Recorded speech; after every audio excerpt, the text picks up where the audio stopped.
చాలా ప్రాజెక్టుల్లో సీపేజ్ వస్తుంది, లీకేజ్ వస్తుంది. వచ్చినప్పుడు వాటిని ఎట్లా రిపేర్ చేయాలి, ఎట్లా మెయింటైన్ చేసుకోవాలి, యాన్యువల్ మెయింటెనెన్స్ ఉంటుంది, ఇవన్నీ చేసుకుంటూ పోవాలి. Government is a continuous institution. దానిలో ఎవరికి రెండో అభిప్రాయం లేదు కదా. మా గవర్నమెంట్ ఈరోజు లేదు, 10 ఏళ్ళు మేము ఉన్నప్పుడు సమగ్రంగా మెయింటైన్ చేసినాము.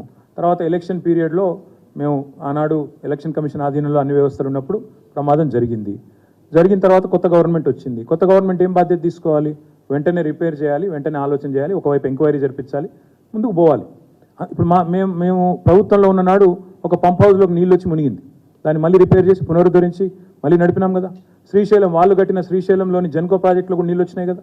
అక్కడ కూడా మేము రెస్టోర్ చేశాం కదా. మేమేం బద్నాం చేయలేదు కదా. శ్రీశైలం మీరు కట్టారు, ఇంజనీరింగ్ తప్పు కాబట్టి ఈరోజు ఇట్లా అయింది. బద్నాం చేసే కార్యక్రమం తర్వాత చేద్దరు, మాకు ఇబ్బంది ఏం లేదు.